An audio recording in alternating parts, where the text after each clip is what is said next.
We always hear about the Prophet ﷺ's character, his mercy, his humility, his kindness, but we never ever hear about his strength, subhanAllah. I mean, I'm not talking about, emotional strength or, iman strength. I'm talking about, real physical strength, subhanAllah, because the Sahaba, they all knew, every single one of the Sahaba, they knew that that he was the strongest of them. Because the Sahaba, they used to hide, they used to take protection behind the Prophet ﷺ in the battle. When the battle got intense and deep, when it was tough, when they're tired, they would take protection behind the Prophet ﷺ because he was in the front of the battle. He wasn't just in the back like, nowadays leaders and whatever, all this type of stuff. He was in the front, right? SubhanAllah. Even when the Sahaba, they needed someone strong, like in the Battle of Khandaq or the Battle of Ahzab, when they're building the trench, right? They're, digging a deep trench around Medina. And there's a big giant boulder, and they're trying to break it and they can't. Who do they call? They don't call Umar, they don't call Ali, they call the Prophet ﷺ himself, and then he breaks it. SubhanAllah ﷺ. And when the undefeated greatest wrestler of all of Mecca, right? Imagine literally the Khabib of their time, SubhanAllah, right? The Khabib of their time. He comes to the Prophet ﷺ, he says, I challenge you, let's wrestle, let's go. He's like, all right, bet. What does he do? They go, round one. Prophet ﷺ, he slams him, throws him on the ground. He's like, no, I was trolling, bro. I slipped. Like, let's go again, run it back, let's go. He's like, I bet. In round two, again. This is the guy who's undefeated, bro. Undefeated champion, right? And he's like, no, one more time. There's no way. I've never lost. Let's go one more time. I'm going to beat you, right? What happens? Third time in a row, slams him, right? Again. He's like, there's no way. And he becomes a Muslim after that. He accepts Islam after the strength of the Prophet ﷺ. He thought he was the GOAT. He thought he was the GOAT, right? Nah, the Prophet ﷺ was the GOAT. He was the champion. He was the strongest of all of the Sahaba, sallallahu alayhi wa sallam. And subhanAllah, he wasn't just, strong upper body and that's it. He was a whole holistic athlete, subhanAllah. He had, lower body strength also. He would race. He would even be able to jump on a horse with no saddle. He would jump on the horse with no saddle and then still ride the horse without a saddle. Like the amount of stability, the amount of leg strength, vertical, subhanAllah, that you need for that, subhanAllah. He was a holistic, athlete, warrior build, subhanAllah, sallallahu alayhi wa sallam. Even on the Battle of Uhud, he wore 2 plates of armor. 2 plates of armor. That's literally like 50 pounds. Even maybe more than 50 pounds, subhanAllah, of armor. And this is not just like, you're wearing it once and, you're walking for like 60 seconds. This is a whole battle. This is hours. He's fighting in the front, with 2 layers of armor. The amount of strength and endurance that takes is absolutely unseen, unheard of. No, this isn't like 5-minute rounds in like boxing or UFC, 10-minute rounds, whatever it is, right?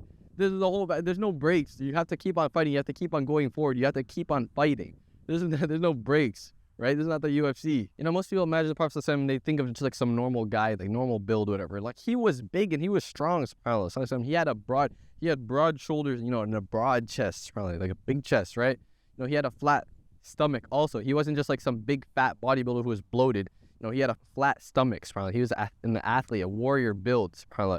He had strong arms also. He even had strong calves, right? Like full calves almost, because, the Sahaba, they literally wouldn't be able to catch up with the Prophet ﷺ when they were walking, subhanAllah. He would walk so fast. It was like, he was walking down a hill, as they said, sallallahu alaihi wasallam. When the Prophet ﷺ, he said that the strong believer is better and more beloved to Allah than the weak believer, he was the embodiment of it himself. He wasn't just talking about, just Iman. It's obviously mainly about Iman when he talks about the strong believer, the hadith, right? But it also encompasses physical strength, subhanAllah, right? And he encompassed both of those, sallallahu alaihi wasallam. Why are Sahaba like, for example, Umar ibn Khattab, why are they so venerated, so high up, subhanAllah, of the Sahaba? Why did the Prophet ﷺ literally make dua for, Ya Allah, make either Umar ibn Khattab or, Abu Jahl, one of the two, whichever one is the more beloved to you, Ya Allah, make the more beloved of them, Muslim, right? Why is he making dua for, one of these people who ended up being Umar?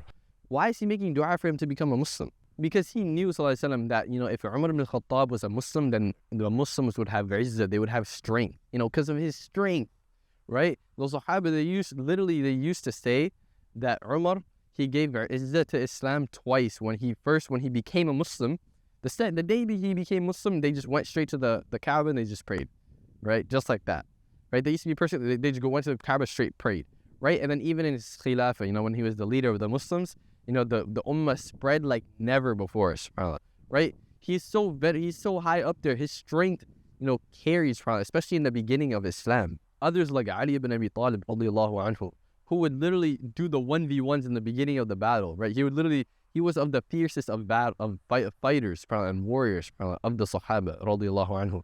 He would be in the front, basically doing the initial, you know, intro 1v1s, and he would basically undefeated, he would always, you know, destroy his enemy.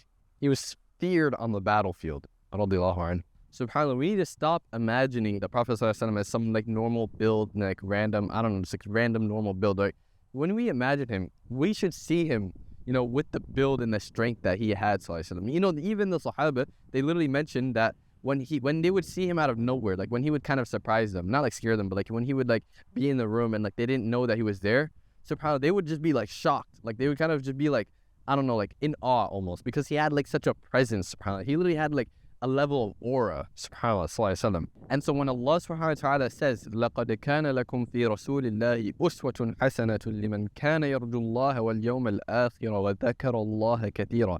When he makes the Prophet sallallahu alaihi wasallam a role model, no, for us, it does not just mean in iman and akhlaq and all this type of stuff. It does definitely mean that, you know, mainly.